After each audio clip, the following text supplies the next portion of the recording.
Ix-xogħlijiet fuq il-proġett tal-Marsa Junction għaddejjin b'ritmu maġġel tant li t-tieni fażi kważi lesta wkoll. Bħalissa l-Aġenzija Infrastruttura Malta flimkien mal-kuntratturi li qed fuq it-tieni fażi tal-proġett qed jaħdmu fuq il-preparamenti sabiex jinbnew korsiji ġodda fejn qabel kien hemm iż-żona tal-fabriki.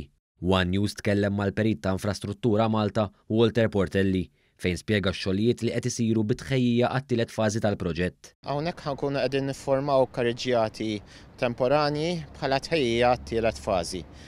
Tielet fażi tinkonsisti fil-bini tas-seba flyovers biex hekk ikunu jistgħu jiġu eliminati it-traffic lights ħdejn il-junction tal-addolorati.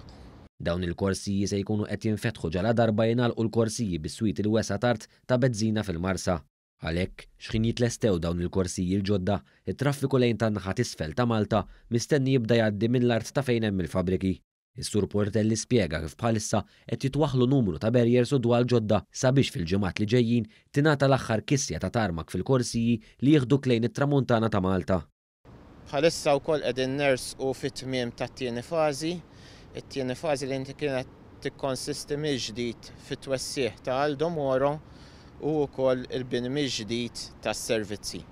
Fil-ġranet li għaddew għadu kif tlestew il-korsiji li waslu lejn in-nofsinhar ta' Malta, dawn kienu jinkludu mill-ġdid korsija li tgħaddi minn wara l-pedestrian bridge biex tintuża mit-traffiku li sejjer lejn il-Kottonera. F'din il-fażi tal-proġett, Triq Aldo Moro żdidula numru ta' korsiji ġodda fil-waqt li reġgħet inbniet mill-ġdid sa mill-pedament. Infrastruttura Malta rat li jintuża materjal li jiflaħ aktar għall-ilma tax-xita fil-waqt li s-servizzi nbidlu kollha u jinsabu għaddejjin minn passaġġi taħt it-triq.